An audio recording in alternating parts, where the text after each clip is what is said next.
African continent, and we're happy that we have right now 1,800 people on the ground working from Dakar to Dar es Salaam, from Addis to Joburg. I think this is what we need, the big advantage of being in the countries that we not only learn about your culture, about your history, but also better understand your needs. And that is going to be the key to our success in helping African countries to have next year hopefully more successful, because we are faced with multiple crises, and the last one is the crisis, the fallout from the war in Ukraine, which in fact leads through the channel of higher fuel prices, higher commodity prices, and as a consequence, unfortunately, higher inflation. And inflation, we all know, is the worst enemy of the poor. So that is where we will need to have. Just a couple of ideas where I think we received a lot of advice and suggestions on how one could strengthen this. One is energy access. And I think this is one of the ways where how can we support Africa to accelerate energy access. Having worked on East Asia, I sometimes was impressed how countries like Vietnam were able to increase access by 75 percentage points in 20 years. And the question I often say is, how can we repeat that revolution also in Africa? And I think there are very good conditions potentially for it when we are thinking not only nationally but also regionally and through the continent. A very promising development is, for example, the West African Power Pool that we are supporting. And our interest is how can we actually, through our operations, support and increase that ambition, be it in the areas in the energy area, and that can be from the renewable to gas to power, and that you have the necessary base load to actually scale up further the energy. So this is a topic where we are in dialogue, but for us the interest is how can we be part of an accelerator in the individual countries. Another important topic is digital. It is now everywhere being talked about, digital revolution, and also the African Union during the presidency of President Kagame in 2019 agreed that the African continent should be completely digitally connected by 2030, meaning all Africans should have access. How can we support it? You see already progress here in the case of broadband, but how can we make that next leap? How can you best use the IDA resources for this? In this context, it seems to me also how one can mobilize here the private sector and use smartly those IDA resources that are needed by the public sector, but see how you can leverage private sector investment in these areas. Again, we would think that we can make a lot of progress. We have already quite a few projects in the pipeline. One plea we would like to make is particularly on the digital development, how one could actually harmonize the regulatory frameworks so that one doesn't face with a plethora of regulatory frameworks that may be not compatible with each other. So this may be also part of the regional integration area. Another area, and that is a more sobering one, that is food security. The crisis and the war in Ukraine have again highlighted the issue of food insecurity. Unfortunately, because of this war, there is an increase, there is a double increase. First, everybody feels the higher prices. secondly, food insecurity is increasing and infecting millions around the world, including in Africa. And so what the World Bank in general has decided, and we announced that in April, we cannot wait. So we have said we will provide worldwide new resources to the tune of $12 billion, and 18 billion is available from existing operations, so up to $30 billion. In the first 3 months since April, we have committed almost $6 billion across the world, of which 3.9 billion was to Africa. Demand is high. My sense is maybe higher than the 12 billion that we have indicated. We will respond to this.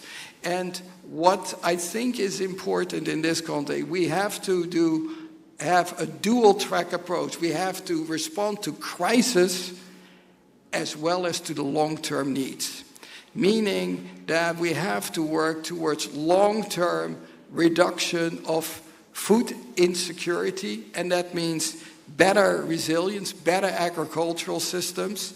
And we have lately provided regional projects, one for West Africa for food system strengthening, and 2 weeks ago for East Africa and Southern Africa. Clearly, a lot more needs to be done. I think there is a good potential that we combine crisis management with also a long-term view, how we can improve the situation. And here, let me just reiterate, we have all the willingness and resolve to help you in this regard, because this is core development.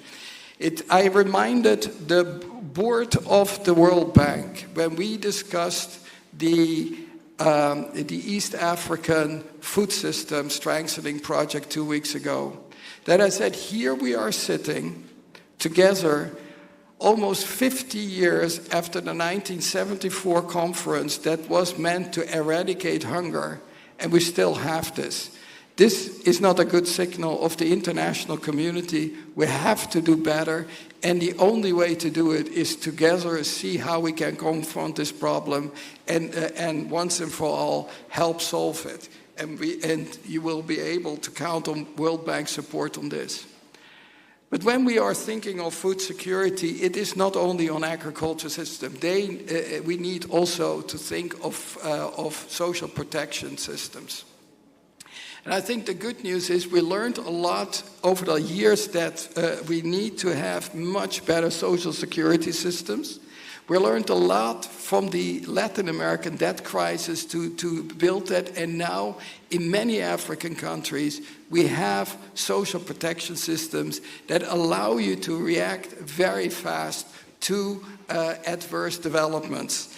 And I think this was also very important during the crisis of the COVID crisis, that was able to count on social protection measures. We have been scaling this up enormously over the last 3 years. Just to give you we were investing on social protection, health and education, and we put worldwide about $65 billion into the countries to help deal with this very, very difficult challenge. So we think that this is something that we will need to continue to be focused on, particularly the problem you are facing, and even also the World Bank is facing. When in times of crisis, you tend to get so focused on crisis measures that sometimes you don't anymore talk about the sustainable development goals and the poverty reduction. I think we need to continue to force ourselves to be effective crisis managers, but never lose sight of the longer term challenges. And here I think human capital is essential. I was very happy yesterday that I had the chance to visit here in Senegal a higher education, professional education institute that trains young Senegalese for the job market. And what is wonderful to see is that with this kind of training, these kids are finding jobs. Over 90% when they get out of school are finding jobs. So what I really think is education will be key for also the job agenda, and how can we actually sustain this and support it. But that investment we will need to undertake, and I think we will need also to scale this up further.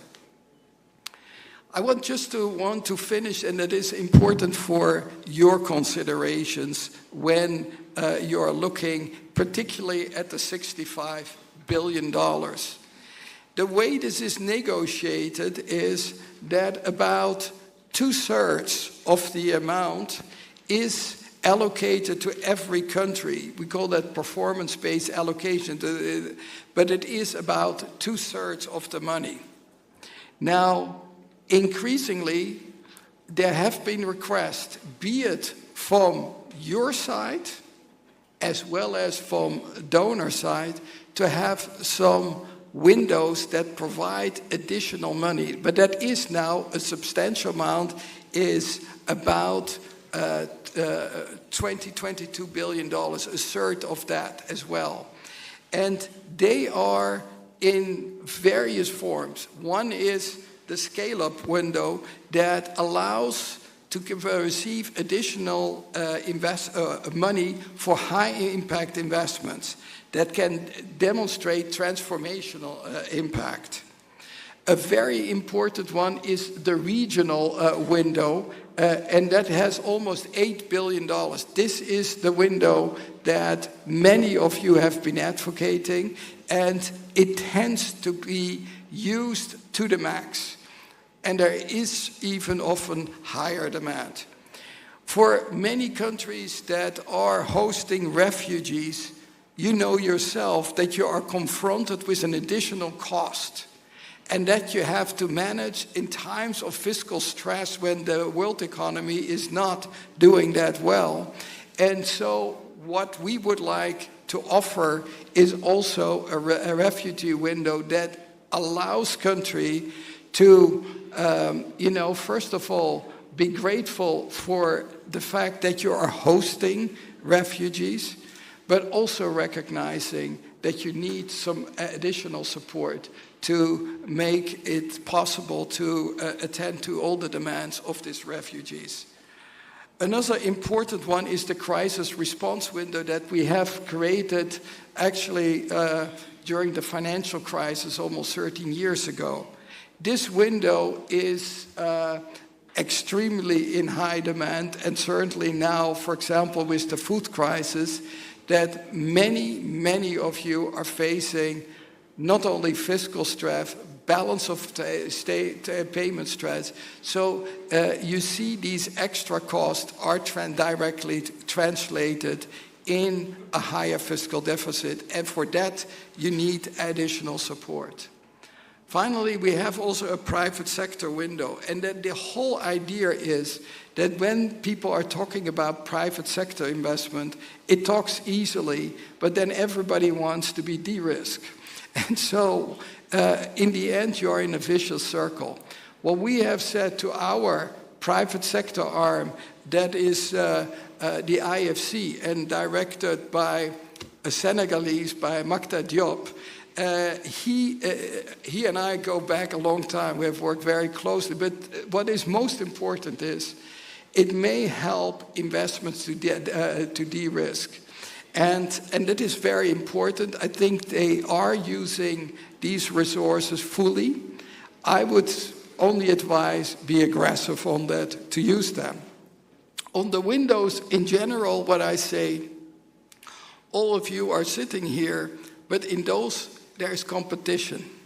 Because basically, I'm always say, use it or lose it. So one of the important things is that these resources are going to where the demand is, And if you have a lot of demand, then indeed you can use a lot of these resources. Let me just say this, that we are very excited about the support we have been receiving from you politically, through also your finance ministers, through your other sectoral ministers in developing the work, because it is one thing to talk about it, it is the other to really develop the projects. And we have been impressed.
We're back.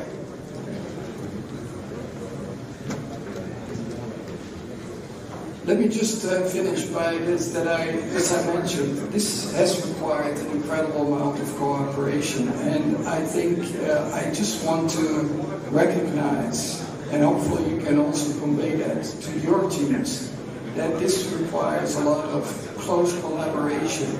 And we have actually been felt privileged to have this commitment during times of COVID, where people have been working from home through their iPads to prepare the projects. So I think this is something to build on, and we are looking forward to work closely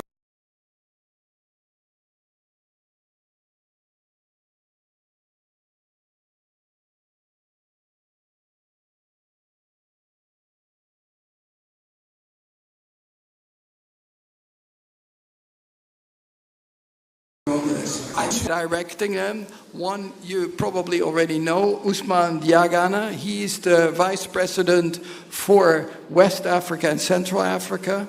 And Victoria Kwakwa is the new Vice President for Eastern and Southern Africa. Ousmane has been doing this now for the last 2 years, and Victoria just finished her tenure as the Vice President for East Asia, that includes China, ASEAN, and the Pacific, and brings a lot of experience, particularly also on energy access in East Asia that was so successfully done. So we are looking very much forward to very close implementation. At the end of the day, I hope that in the next years we can sit together and see what results we have booked, because the only thing that at the end of the day will count, can we make together a difference? And here you can count on our full support. Thank you very much.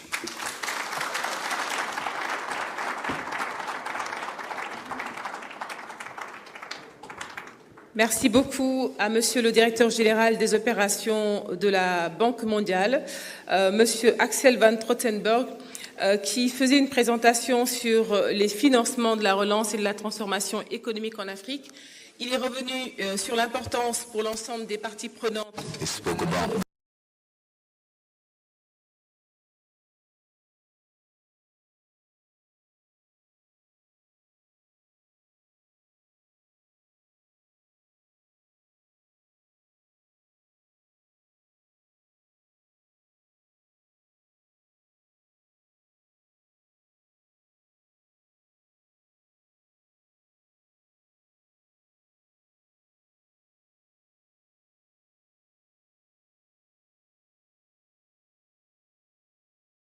importance for His Excellency, the President of Senegal, Mr. Macky Sall, current Chair of the African Union, for his opening remarks. Mr. President.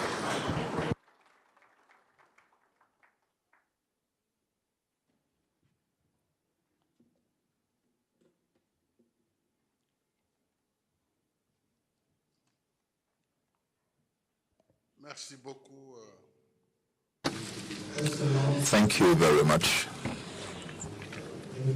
Excellency President Denis Sassou Nguesso, President of the Republic of Congo, Excellency President Muhammadu Buhari, President of the Federal Republic of Nigeria, thank you for your presence. Thank you also to His Excellency George Maniweya, President of the Republic of Liberia. Thank you, Excellency Mr. Julius Madabio, President of the Republic of Sierra Leone. Thank you and welcome to His Excellency Mr. Omaro Sissoco Embalo, President of the Republic of Guinea-Bissau. Thank you to His Excellency, Her Excellency, Madam Samia Tolu Hassan, President of the United Republic of Tanzania.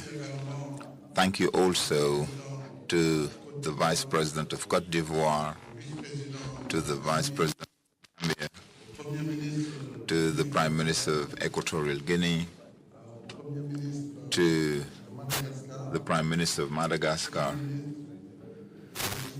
to, I should say, Executive Prime Minister.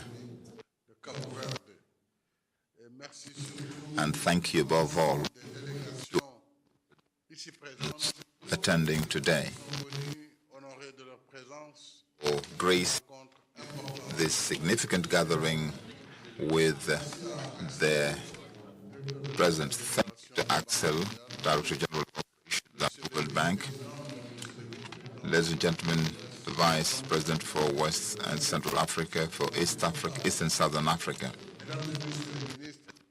Chefs de délégation, Mesdames, Messieurs les ambassadeurs, représentants des institutions, chers partenaires, Mesdames et Messieurs, je voudrais all protocols observed. From the outset, I would like to say that this power cut is a sign of counter-performance that is not acceptable. Et quelque part, il y a quelqu'un qui n'a pas fait son travail. In Africa, we do not have the culture of action. We need to sanction this action because you cannot have such a high-level meeting and that the hotel management accept these kind of situations.